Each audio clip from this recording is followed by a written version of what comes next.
What up, it's me, bitch ass mofo. So I've been playing a lot of card games lately, mostly One Piece and occasionally Dragon Ball Super, and that gives me an excuse to get out of the house, which I haven't done in 13 years prior, so it's good.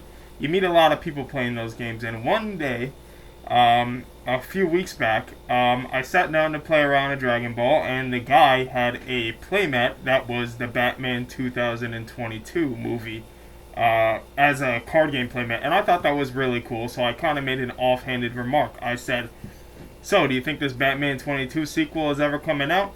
And if you're not keeping up with the production, that movie's been delayed and delayed and delayed, and it just got delayed another year. So, it's pretty easy to make fun of. Well, is the script ever going to finish? Is it actually coming out? I made a few jokes like that, and they didn't exactly land. It was pretty clear that even though he was a fan of the movie, he wasn't really tuned into the discourse like me. Maybe he wasn't as terminally online.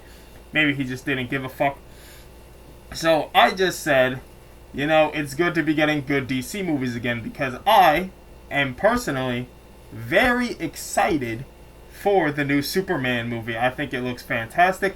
I think it's going to be much better than anything that came out of the Snyder era of DC. I am a Snyder detractor. I think that keep him away from IPs that have substance. Like 300 is fine because they just punch.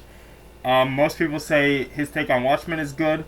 I disagree. I actually strongly disagree to the point where in college I actually wrote a 20-page, this is true by the way, 20-page thesis on an analysis of why Snyder's Watchmen basically misses the fucking point about why glorifying the violence is bad. Actually, the fact that so many people think Rorschach is cool after watching that movie is a problem.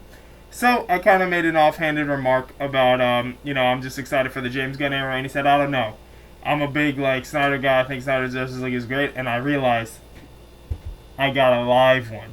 A Snyder fan in the wild. A rare opportunity to pick the brain of a genuine Snyder fan. You don't encounter them offline every day. They are out there, but you don't run into one every day. So I decided to pick his brain a little. I was asking him a bit about, I think that his version of Superman will be a lot better. I think James Gunn has never made a bad superhero movie. Guardians trilogy, universally agreed to be some of the best Marvel movies, if not the best. The Suicide Squad, significant improvement over Suicide Squad, but more than that, just one of my favorite DC movies, period. I think it's fantastic. So I said, well, I think they're in better hands with Snyder, and it's going to be good. And he said, I don't know. To which I said, Zack Snyder does not understand these characters at all. He thinks that Batman should kill, and he thinks that Superman should be a Jesus allegory. Zack Snyder watched the scene from Pulp Fiction where the guy is like, Superman he's like a god, and Clark Kent is just a mask used to mock us. Which, no, he's a guy from Kansas. Pick up a goddamn comic book. You're missing the point so hard. Zack Snyder watched that, he's like, yeah, that should be what I base my whole version of the character on. So after 13 years of mogging the camera, posing boring Jesus allegories and very little personality, we're getting a Superman with some personality, and it looks great. So I was talking to this guy about it, and he couldn't even really vocalize why he liked the Snyder stuff. I asked him, what's so great about it? Why do you prefer this take on Superman and Batman and stuff? I think that James Gunn will bring personality to character. He's like, well, I just like his version of Superman. I think it's cool. And I said, well, that's not the character of Superman at all. I think that that's not what he should be. He should be, represent hope and justice and, the everyman in a way that a Jesus allegory character like the Snyder version could never do. And he just said, yeah, I like it anyway. And then we went on to Watchmen, and I literally said, listen, I'm not even going to get into this because articulate, and I'm not going to get into it in this video. If you want that to be a whole video, let me know, because I could probably make an hour-long video on that subject. I don't like Snyder's Watchmen very much. But anyway, I wasn't going to get into it with him, but I just said, listen, if I wanted to, I could give you a lot of reasons why I think Snyder somehow, even though he adapted the comic line for line, scene for scene, missed the point so hard, and he created an adaptation that's led to the public discourse around Watchmen being so tainted.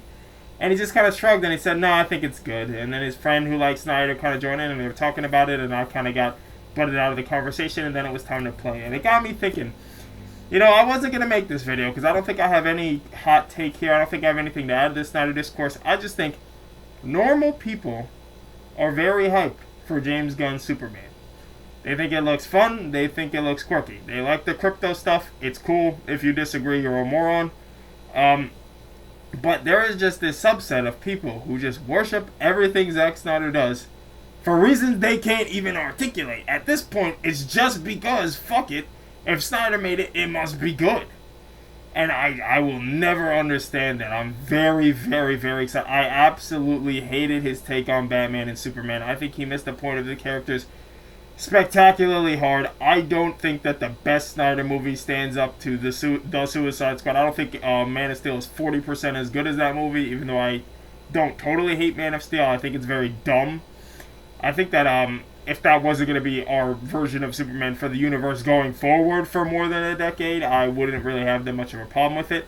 But I was just thinking, like, these Snyder guys are just so in the, like, Andrew Tate-esque machoism rabbit hole of, like, you know, superheroes should be cool and serious and gritty and all this, that they just won't accept anything other than that style. So seeing a version of the character that's actually fun, true to the comics, colorful, zany, is going to introduce a lot of comic characters and team up with them, has crypto. This kind of, well, not cryptocurrency. They would love if he had cryptocurrency. I'm talking about the Superdog right now. For some reason, for some irrational part of their brains, it just pisses them off. And this guy I talked to was a perfectly nice, a gentleman and a scholar. We played a few rounds. It was fun. But it was just when it came to talking about and articulating why he preferred the Zack Snyder movies, he couldn't do it. And that stuck with me because it really is like a cult of personality around Snyder. The Snyder Cut, everything. See, I don't even think the Snyder Cut is that good. I haven't watched all of it because I have this thing that Snyder fans kind of have an objection to. It's called a job. So watching a 4-hour movie, even in chunks, it's like, oh, you can watch it in parts. You can watch 2 hours or 2 hours. Yeah, but then I could watch 2 good movies in the time I'm using to watch this man. But I don't love the Snyder Cut. I don't love anything he did. I think he had terrible takes on the characters. I think James Gunn is going to treat us a lot better. Perfect? No, or at least that remains to be seen. I'm cautiously optimistic for the Superman film. I think everything I learned about it makes me a little more excited. The only thing is, bringing in this many DC Expanded Universe characters so early has me a little nervous. It feels like they're trying to fast track the universe stuff a little in a similar way to Snyder.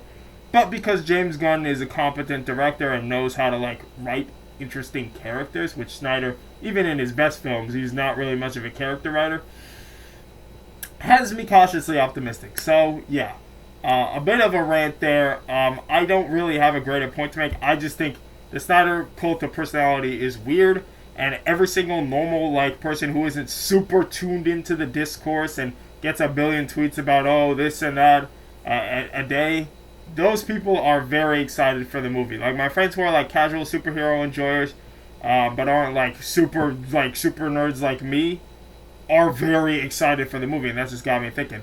Like, y'all remember a few weeks back when there was that discourse when the robot made an obvious joke about how, oh, we don't feel emotions, and then one of them clearly felt something when Superman noticed her. And that was like a whole discourse, because somebody was like, well, they just contradicted it one line later. That's the level of, like, I hate to use the term because it's lost all meaning, media literacy that we're dealing with here. They can't even discern what's a joke and what's not a joke. You know why? Because Snyder in, like, 8 films didn't even attempt to make Superman funny or witty or make the world around him interesting in any way. He was just obsessed with this prophecy stuff, the dark, grim future where Superman dies or whatever, and the Jesus imagery. That's Snyder's Superman. I don't hate it. I think Henry Cavill, with better material, could have done a good job with it, but not my Superman, man. Like, seriously.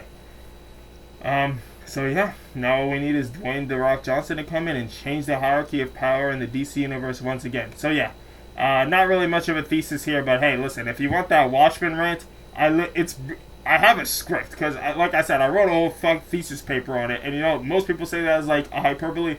No, I literally have a thesis paper on it. So if you want to hear me rant about Watchmen for like an hour and force me to edit for once, let me know. And I'm just going to add this on at the end. Thank you so much for 200 subscribers. You know, I just do this as a little, like, you know, for fun.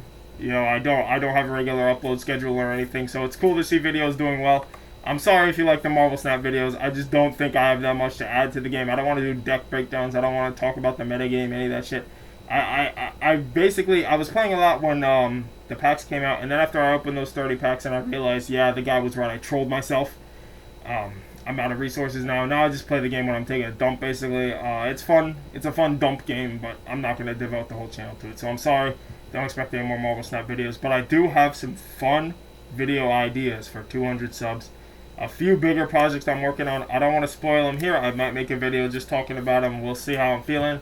Like I said, I just do this shit for a hobby. So it's cool to, like, see some modicum of success. You know, for a while it was just, like, people I do in real life that were subscribers and regular viewers. But now I have a few people outside that circle. So, glad to have you. Thanks for listening to me rant. I don't know if this is even coherent. This is all off the dome. I meant to make this video like a week ago, but life got kind of crazy. And then Deltarune came out, and it's just like, alright. But I'm going to let you go there. Thanks for watching, and yeah, later.